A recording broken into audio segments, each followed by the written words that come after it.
It's time again for the Insiders with Chuck Chvala and Scott Jensen, sponsored by the Wisconsin Counties Association and the Tommy G. Thompson Center on Public Leadership.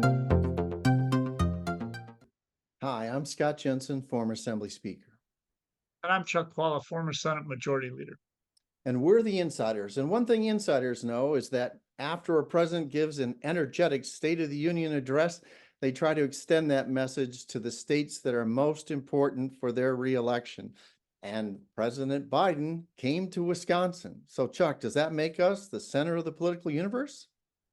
I think it does. And the Republican Party is going to have their convention here. They think it's the center of the universe. The Democrats tried to do that during COVID.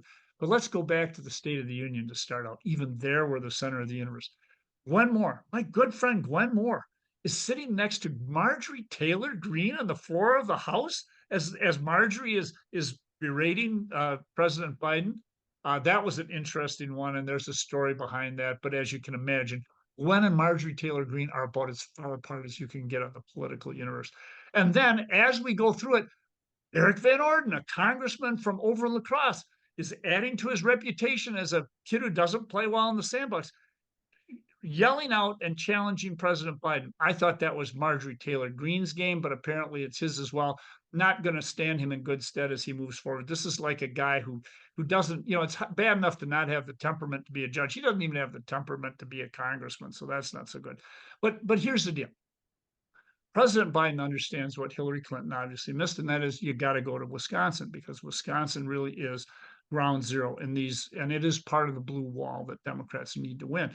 And so I think you're going to see an awful lot of attention focused on Wisconsin. And I do think that President Biden will be back multiple times. You notice Joe Biden's been here, the vice president's been here, cabinet secretaries have been here. I mean, up in Superior, these guys were talking about $1 billion investment for a bridge up there. And so if we could get a couple of bridges for Wisconsin, and Tammy Baldwin will bring home the bacon in a few other ways, that's all got to be good for us, whether we're Democrats or Republicans. But I do think that the State of the Union was a great opportunity. Biden aggressively went out there. Yes, it was a political speech, but he was on the stump and he was challenging Republicans on ad libs. It was great. You can't have it both ways, Republicans. He's either the senile old guy who can't get out of the Rose Garden, or he's out there too aggressive. But you can't have it both ways. And I think Joe Biden really helped his cause. And I think it was actually the start of positive movement in his campaign with a great State of the Union address. I think I'm going to stick with senile old man. But anyways, I think when you take a look at this, it is fascinating. There's a limited number of assets that an administration has, right? It has television time. It has surrogates. It has dollars in order for a reelection campaign. And the president came here. That was his time, right? Got television time here as well.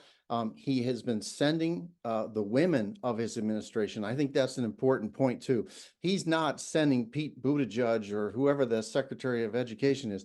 I mean, he is sending the women of his administration here with a very clear message to suburban women all across Wisconsin. So they are deploying their assets, I think, in a very smart way. And that's why, and the first place they always come is Wisconsin, because this is the state that will determine who the next president is. And we will do so by something like 25,000, 30,000 votes. Amazing. And I think Scott kind of is alluding to, with the women coming here, the exact issue. I still think reproductive rights is really what's going to determine this election.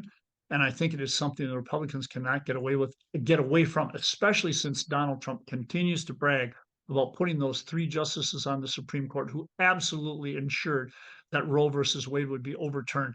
And I think this is going to be something which Republicans will not be able to get away with it. By the way, you will not see these ads, I bet, on the situation of reproductive rights until the last 2 months of the campaign.